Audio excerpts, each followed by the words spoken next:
Hello students, नमस्कार।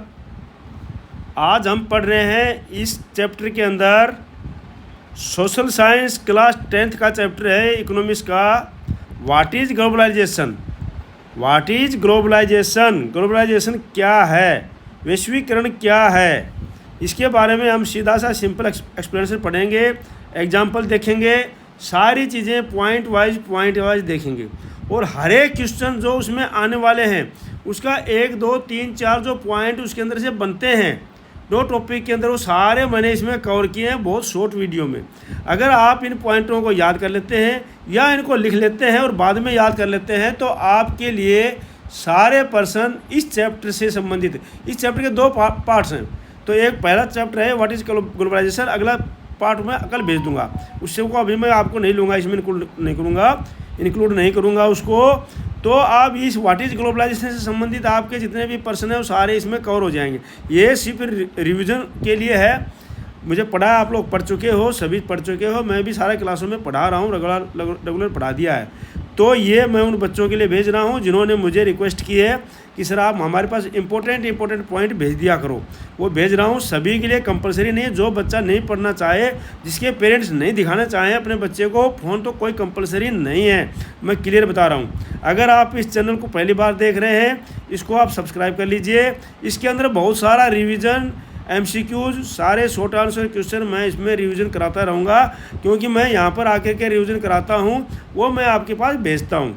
तो अभी देख लीजिए, अभी आप इनको सबसे पहले चलते हैं, हम आपका टाइम वेस्ट नहीं करते हैं। What is globalisation. अब हम पढ़ेंगे भाई ग्लोबलाइजेशन है क्या चीज़।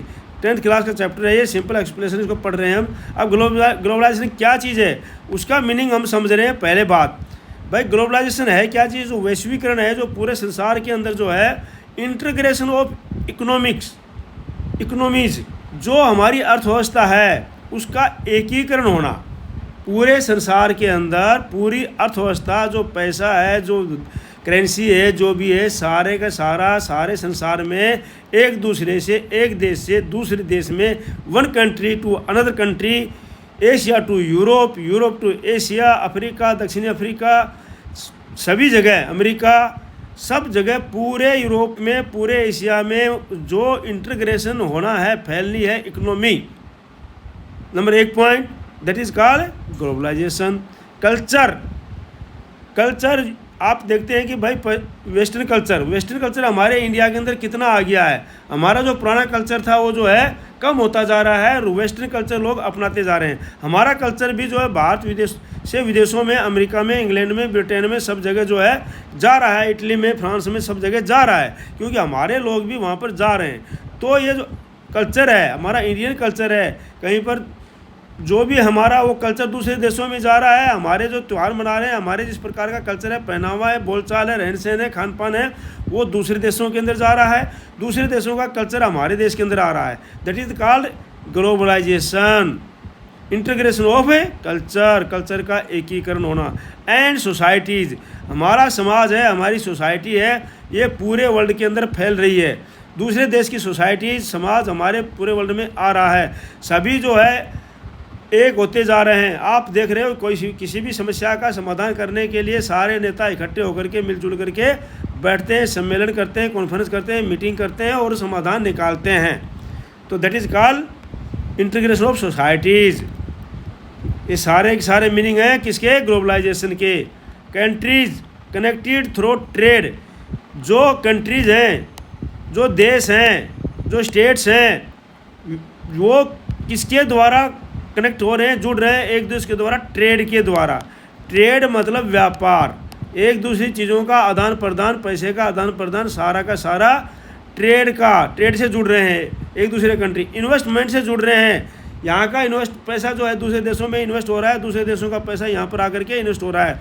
बाहर से आकर के MNCs यहाँ पर जो है अपना पैसा इन्वेस्ट कर रही हैं। यहाँ से जो है लोग जाकर के बाहर इन्वेस्ट कर रहे हैं, बाहर पैसे को लगा रहे हैं, वहाँ पर कंपनियाँ खोल रहे हैं, फैक्ट्रियाँ लगा रहे हैं। बाहर के लोग आकर के इंडिया के अंदर, दूसरे देशों के अंदर, चाइना के लोग जो है अमेरिका के लोग चाइना में, इंडिया में, अफ्रीका में, इटली में, फ्रांस में अपनी अपनी MNCs खोल रहे हैं। तो ये क्या है, कनेक्टेड विद ट्रेड से कनेक्ट हो रहा है। ये साहब इसकी मीनिंग है ये आपने लिख दोगे बहुत अच्छे नंबर मिल जाएंगे। Connected with trade, investment, technology से एक दूसरे से जुड़ रहे हैं। हमारे देश के अंदर जो टेक्नोलॉजी है वो बाहर जा रही है, बाहर की टेक्नोलॉजी यहाँ पर आ रही है। सारी टेक्नोलॉजी जो है, सारे देशों की टेक्नोलॉजी, एशिया की टेक्नोलॉजी यूरोप में जा रही है, यूरोप की टेक्नोलॉजी एशिया में आ रही है, दक्षिण अफ्रीका में जा रही है, अमेरिका में जा रही है। सब जगह जो है टेक्नोलॉजी, एक दूसरे की टेक्नोलॉजी इधर से उधर जा रही है। दूसरे के जो वहाँ से फाइटर बनते हैं उनकी टेक्नोलॉजी हम यहाँ से लाते हैं, यहाँ से टेक्नोलॉजी बाहर भेजते हैं। तो इस प्रकार से टेक्नोलॉजी भी इंटरकनेक्ट हो रही है दूसरे देशों की तरह। और क्या है, कनेक्ट हो रहा है, कंट्रीज कनेक्टेड किस प्रकार से हैं, आइडियाज़, विचार, जो हमारे देश के आइडियाज़ हैं, हमारे देश के विचार हैं, वो सारे दूसरे देशों में जा रहे हैं, अमेरिका में, ब्रिटेन में, फ्रांस में, जर्मनी में, इटली में, सभी जगह दूसरे देशों के आइडियाज़ हैं वो हमारे देश के अंदर आ रहे हैं। तो इस प्रकार से जो है आइडिया से भी कंट्री कनेक्टेड हो रहे हैं। एंड पीपल जो है, हमारे देश के लोग सर्विस करने के लिए, रहने के लिए, खाने के लिए, घूमने के लिए दूसरे देशों में जाते हैं। दूसरे देशों के लोग जो इंडिया, जो इंग्लैंड के, ब्रिटेन के, जहाँ पर भी, अमेरिका के, फ्रांस के जो भी लोग हैं हमारे देश के अंदर आते हैं, चाहे वो किसी भी पर्पज़ के लिए आएँ, चाहे घूमने के लिए आएँ, चाहे इलाज कराने, ट्रीटमेंट कराने के लिए आएँ, चाहे जो है सर्विस करने के लिए आएँ, चाहे हमारे देश के लोग किसी भी प्रकार से कहीं भी जाएं, बस जाएं। तो इस प्रकार से इंटरकनेक्ट हो रहा है, क्या है, कंट्रीज। अब ये सारा का सारा मीनिंग है, ये क्या है, ग्लोबलाइजेशन का मीनिंग है। सारा का सारा क्या है, व्हाट इज ग्लोबलाइजेशन। अगर आपके पास आता है ग्लोबलाइजेशन, अगर आप ये पॉइंट लिख देते हो और इनको एक्सप्लेन कर देते हो सिंपल सी भाषा में, तो आपको नंबर पूरे के पूरे मिल जाएंगे। एक क्वेश्चन हो गया आपका, इसके अंदर 2 भी क्वेश्चन बन सकते हैं। आगे आता है की फीचर्स। क्या है भाई, फ्री मूवमेंट ऑफ गुड्स का जो इधर उधर जाना, मूवमेंट करना, and services, goods and services का फ्री मूवमेंट होता है। इसके द्वारा, किसके द्वारा, ग्लोबलाइजेशन के द्वारा। ग्लोबलाइजेशन के द्वारा फ्री मूवमेंट होता है, क्योंकि जब एक वैश्वीकरण होता है, एकीकरण होता है, तो सारे संसार के जो गुड्स हैं, हमारे बनाए हुए गुड्स जो बाहर जा रहे हैं, चाइना के बनाए हुए गुड्स हमारे पास आ रहे हैं, अमेरिका के बनाए हुई चीज़ें हमारे पास आ रही हैं। तो इस प्रकार से जो गुड्स और सर्विसेज है, हमारे जो जवान हैं, हमारे जो इंजीनियर हैं, साइंटिस्ट हैं, वो बाहर जा रहे हैं, बाहर के इंजीनियर साइंटिस्ट यहाँ पर आ रहे हैं। तो इस प्रकार गुड्स एंड सर्विस जितनी भी हैं, चाहे वो कोई भी सर्विसेज हो, ठीक है नहीं, तो वो सबको इधर से उधर हो रहा है। Exchange of technology and information, और क्या है, ग्लोबलाइजेशन के द्वारा एक्सचेंज हो रहा है, बदली हो रहा है। क्या, टेक्नोलॉजी, मैंने आपको पहले बताया, इन्फॉर्मेशन, सूचनाएं आदान प्रदान हो रही हैं। सारे के सारे किसके कारण हो रही हैं, ग्लोबलाइजेशन के द्वारा। Movement of people and capital, और ग्लोबलाइजेशन के द्वारा क्या हो रहा है, मूवमेंट ऑफ पीपल, लोग इधर से, लोगों का मूवमेंट हो रहा है, यहाँ से लोग बाहर जा रहे हैं, बाहर से लोग यहाँ आ रहे हैं। कैपिटल, यहाँ से जो पैसा है बाहर इन्वेस्ट हो रहा है, बाहर का पैसा जो है हमारे देश में हो रहा है, दूसरे देश में हो रहा है, तीसरे देश में हो रहा है। अमेरिका का पैसा जो है भारत के अंदर इन्वेस्ट हो रहा है, चाइना में हो रहा है, ब्रिटेन में हो रहा है, सब जगह हो रहा है। ब्रिटेन का पैसा भी दूसरी जगह जा रहा है, इंडिया का पैसा भी दूसरी जगह जा रहा है। इस प्रकार से कैपिटल जो है, धन, ये भी जो है इधर से उधर हो रहा है।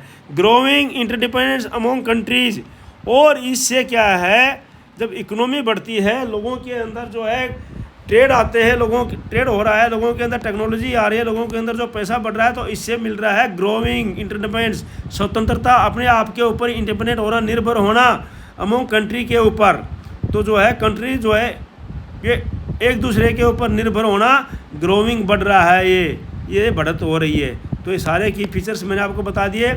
अभी आगे चलते हैं, कॉजेज ऑफ ग्लोबलाइजेशन, किन कारणों से ग्लोबलाइजेशन हो रहा है, किन कारणों से ग्लोबलाइजेशन हो रहा है। सिंपल लिखा हुआ है, आराम से आप समझ सकते हैं, लिख सकते हैं। Improvement in transport and communication, क्यों हो रहा है, क्योंकि ट्रांसपोर्ट और कम्युनिकेशन के अंदर इम्प्रूवमेंट हो रहा है। ट्रांसपोर्ट इधर से उधर, जो हमारी जहाज़ें हैं, फ्लाइट है, हमारी जो एयरक्राफ्ट है, हमारे जो है शिप्स हैं, जो भी इधर से उधर जा रहे हैं दूसरे देश में, तो ट्रांसपोर्ट हो रहा है और कम्युनिकेशन हो रहा है, हर एक दूसरे से इंटर कम्युनिकेशन हो रहे हैं। इस प्रकार से ग्लोबलाइजेशन बढ़ रहा है।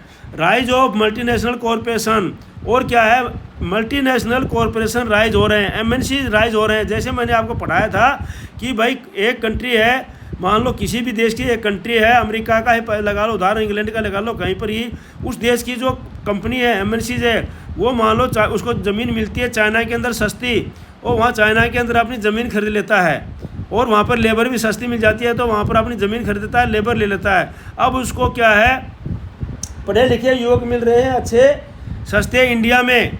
तो पढ़े लिखे उन्होंने अपना कॉल सेंटर्स, कम्युनिकेशन सेंटर अपने को ऐड करने के लिए उन्होंने कॉल सेंटर खोल दिए इंडिया के अंदर, और उसको मान लो अच्छा बाज़ार मिल रहा है, मार्केट मिल रहा है इटली में, फ्रांस में, कहीं पर भी, तो वहाँ पर वो अपना सामान बेच रहा है।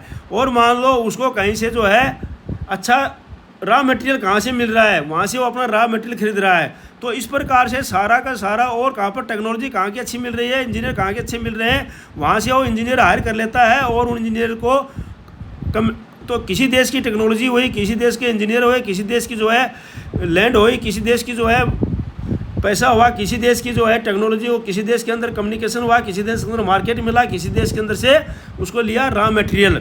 तो इन सभी चीज़ों को मिला करके बन गई MNCs, मल्टी नेशनल कॉरपोरेशन। तो इस प्रकार से राइज ऑफ मल्टीनेशनल कॉरपोरेशन के कारण भी ग्लोबलाइजेशन बढ़ गया है। और क्या हुआ, liberalisation of trade and policies.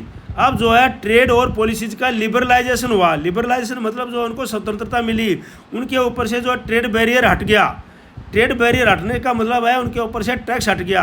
अगर मान लो कोई देश अपनी किसी देश की उसके ऊपर ज़्यादा ट्रेड लगा देता है, ट्रेड बैरियर लगा देता है, तो वो वहाँ पर जो है ज़्यादा MNCs नहीं जा पाएंगी। लेकिन जो ज़्यादा देशों ने क्या कर दिया, लिबरलाइजेशन कर दिया ट्रेड का, व्यापार का, कि भाई हम जो है आपको स्वतंत्र दे रहे हैं, आप हमारे देश में आइए, हम उसके ऊपर ट्रेड बैरियर नहीं लगाएंगे, और आप हमारे देश में आइए और MNCs खोलिए और अपना पैसा इन्वेस्ट कीजिए और प्रोडक्शन कीजिए, और उसमें से हमारा भी फायदा होगा, हमारे युवाओं को जो है रोज़गार मिलेगा, हमारे देश के अंदर करेंसी बढ़ेगी, हमारे देश के अंदर जो है उसका फ़ायदा होगा, प्रॉफिट मिलेगा।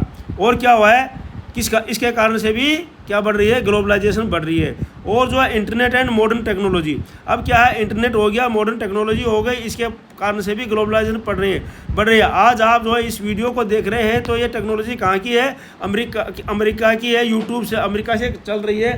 तो इस प्रकार से इसका इंटरनेट कनेक्शन हो गया, तो मैं आपको पढ़ा रहा हूँ, आप घर में बैठे बैठे पढ़ रहे हैं, और मैं यहाँ पर से बैठ करके वीडियो बना रहा हूँ। तो ये सब क्या है, इंटरनेट एंड मॉडर्न टेक्नोलॉजी है। तो इस प्रकार से सारी की मॉडर्न टेक्नोलॉजी आ गई, इंटरनेट आ गया, तो इससे भी क्या बढ़ रहा है, ग्लोबलाइजेशन बढ़ रहा है। तो इससे क्या है, ग्लोबलाइजेशन पूरा का पूरा बढ़ रहा है। ठीक है ना, कॉजेज ऑफ द ग्लोबलाइजेशन बहुत अच्छा मैंने समझा दिया है। जो स्टूडेंट्स इसको पढ़ लेगा, लिख लेगा और जिसको याद कर लेगा, तो 100% नंबर उसमें लिख देगा। ठीक है नहीं। अब आता है इसके पॉजिटिव इम्पैक्ट क्या क्या हैं, ग्लोबलाइजेशन के पॉजिटिव सकारात्मक प्रभाव क्या क्या हैं। पॉजिटिव इम्पैक्ट हिंदी वालों के लिए सकारात्मक प्रभाव, एक्सेस टू ग्लोबल मार्केट, पूरा का पूरा ग्लोबल मार्केट मिल जाता है। कहीं से भी बेचने के लिए, सामान बेचने के लिए, कोई भी गुड्स बेचने के लिए, गुड्स को ट्रेड करने के लिए, व्यापार करने के लिए, गुड्स को क्या है, हमारे को ग्लोबल मार्केट मिल गया। Availability of foreign goods in the local market, और लोकल मार्केट के अंदर हमारा जो लोकल मार्केट है उसके अंदर आपको पता है फॉरेन गुड्स की अवेलेबिलिटी मिल जाती है। जैसे आप देख रहे होते हैं कि अब दिवाली के ऊपर चाइना का जो पूरे पटाखे वगैरह, पूरे जो है लाइट वगैरह, पूरी लड़ियाँ वगैरह मार्केट में के अंदर भर जाती हैं, तो आपको जो है सस्ते में जो है फॉरेन का गुड्स और लोकल मार्केट मिल जाता है। Separate of technology and knowledge, और इससे जो है दूसरे देश के अंदर भी टेक्नोलॉजी बढ़ती है और नॉलेज भी, ज्ञान भी बढ़ता है कि उस देश ने इसको किस प्रकार से बनाया, हम भी इसके ऊपर एक्सपेरिमेंट करते हैं और इससे हमारे को नॉलेज लेते हैं, और टेक्नोलॉजी बढ़ती है। और एक दूसरे देश से जो है समझौता करते हैं कि आप हमारे को ये टेक्नोलॉजी दीजिए, हम आपको ये टेक्नोलॉजी देंगे। मोर जॉब अपॉर्चुनिटीज़, और इससे जॉब अपॉर्चुनिटी की ज़्यादा होती है, जो अवसर ज़्यादा मिलते हैं, जॉब के अवसर ज़्यादा। मान लो एक MNCs एक अमेरिका की या ब्रिटेन की या कहीं पर भी हमारे देश में आकर के पैसा इन्वेस्ट कर रही है, तो यहाँ पर जो वर्कर है वो हमारे देश के लगेंगे, इंजीनियर जो है वो हमारे देश के लगेंगे, तो उनको ज़्यादा जॉब अपॉर्चुनिटी मिल जाएगी। तो इससे पॉजिटिव इम्पैक्ट हैं इसके। ठीक है ना। अगर आपके आता है कि what is the positive impact of globalisation, ये 4 पॉइंट आपने लिख दिया, इनको एक्सप्लेन कर दिया, पूरे नंबर आपको मिलेंगे। तो इसलिए स्टूडेंट्स जो अच्छा ब्रिलियंट स्टूडेंट है, इन सब पॉइंटों को नोट कर लीजिए। नेगेटिव इम्पैक्ट क्या है, क्वेश्चन आता है what is the negative impact of the globalisation. तो सबसे पहले क्या है, benefit not equal for all. इसमें बेनिफिट सबके लिए बराबर नहीं होता है, क्योंकि बेनिफिट जिसको ज़्यादा पैसा लगा रहा है, ज़्यादा अमीर कंट्री है, ज़्यादा अमीर MNCs है, उनको बेनिफिट ज़्यादा हो जाता है। लोकल इंडस्ट्री में सफ़र, इसमें जो लोकल इंडस्ट्रीज़ है उनको क्या है, कठिनाइयों का सामना करना पड़ता है, उनको नुकसान का सामना उठाना पड़ता है। मान लो यहाँ पर हमारे देश के अंदर जो है बाहर MNCs का सामान, जो MNC आकर के लग गई, और वो जो MNCs के पास पैसा ज़्यादा है और उन्होंने अच्छा इक्विपमेंट लगा दिया, अच्छी मशीनें लगा दी, और उनका बनाया हुआ माल जो है मजबूत भी है, सस्ता भी है, तो हमारे लोकल आदमी जो है वो बाहर की जो एमएनसीज का माल है, अच्छा मजबूत माल मिल रहा है, सुंदर मिल रहा है, सस्ता मिल रहा है, वो उसको खरीदेंगे, ना कि हमारी लोकल इंडस्ट्री से, तो उनको सफ़र करना पड़ जाता है। अनइक्वल कंपटीशन, इसके अंदर अनइक्वल कंपटीशन होता है एमएनसी के अंदर, क्योंकि एमएनसी वर्सेस स्मॉल प्रोड्यूसर। अब एमएनसी लग गई आकर के, विदेशों से पैसा आया, बहुत सारा अरबों खरबों रुपया लगा के उसने एमएनसी लगा दी, अच्छा सामान बना रहे हैं, अच्छा कर रहे हैं, तो कंपटीशन जो हमारे स्मॉल प्रोड्यूसर हैं वो उसके नीचे बिल्कुल भी रह जाएंगे और उसका मुकाबला नहीं कर पाएंगे, तो अनइक्वल कंपटीशन होता है। ये इसके नेगेटिव एस्पेक्ट हैं। Culture loss in some reasons, कई कारणों से कल्चर भी लॉस होता है। जैसे हमारा कल्चर है, हमारा जो है देश की सभ्यता है, हमारा कल्चर है, इसके अंदर जो है ये बाहर की जो कल्चर आकर के, वेस्टर्न टाइप का कल्चर आकर के हमारे देश के कल्चर को भी लॉस कर सकता है। लोग जो है वेस्टर्न कल्चर को अपनाते हैं, अपने कल्चर को छोड़ देते हैं, इस प्रकार से कल्चर लॉस ऑफ नेगेटिव, तो इम्पैक्ट ये भी है इसका, ठीक है नहीं। अब चलते हैं एग्जांपल इंडिया का एग्जांपल लेते हैं कि भाई यहाँ पर जो है एमएनसीज कहाँ से आई हैं। तो जो एमएनसीज मल्टीनेशनल कॉर्पोरेशन जैसे कोको कोला है, सैमसंग है, फोर्ड है, इन्फोसिस है, वर्किंग अब्रोड है, सारी की सारी बाहर से एमएनसीज आकर के यहाँ पर लगी हुई हैं और इन्होंने अपना पैदावार शुरू कर दिया है और इस प्रकार से एमएनसीज बाहर से आई हैं। उसके बाद आती है इंडियन आईटी है, टेक्सटाइल है, सर्विस सेक्टर है, कनेक्टेड द ग्लोबली। ये सारे के सारे जो सेक्टर हैं ये सारे के सारे भारत के अंदर एग्जाम्पल हैं। अगर आपको आता है कि एग्जाम्पल राइट करें इंडिया के थ्रू, तो आप ये सारी चीज़ें लिख करके आपका फुल नंबर मिलेगा। Fast food chain, mobile phones, internet, globalization in daily life, ये सारा का सारा जो है एमएनसीज के जितने भी उदाहरण है ये क्या है, ग्लोबलाइजेशन के उदाहरण हैं। सारा का सारा ये ग्लोबलाइजेशन उदाहरण नंबर 1, नंबर 2, नंबर 3, नंबर 4, इस प्रकार से आप कर सकते हैं। अगला है कंक्लूजन, सारांश क्या है। ग्लोबलाइजेशन क्या है, world became one village. Globalisation के कारण क्या है कि पूरा का पूरा वर्ल्ड, पूरा का पूरा संसार क्या है, एक विलेज के रूप में बन गया है। World became one village. आप जो है 2 घंटे के अंदर अभी कहीं भी पहुंच सकते हैं। आप एयर में बैठेंगे, वहाँ पर चले जाएंगे, कल सुबह वहाँ से आ जाएंगे। पहले पूरा नहीं तो जो है बिना ग्लोबलाइजेशन के तो एक ही कंट्री के अंदर घूमते रहते थे। दूसरा है अपॉर्चुनिटी प्लस चैलेंज, यहाँ पर अपॉर्चुनिटी भी मिलता है और चैलेंज भी मिलता है ग्लोबलाइजेशन के कारण। Need fair and sustainable policies, अच्छी फेयर आवश्यकता मिलती है और सस्टेनेबल पॉलिसीज होती हैं जो आगे स्थिर होने वाली, आने वाली जनरेशन के लिए नुकसानदायक नहीं बल्कि फ़ायदेदायक होने वाली। तो इस प्रकार से कंक्लूजन है। तो स्टूडेंट्स हमने बहुत अच्छी तरह से आपको पॉइंट वाइज पढ़ाया है।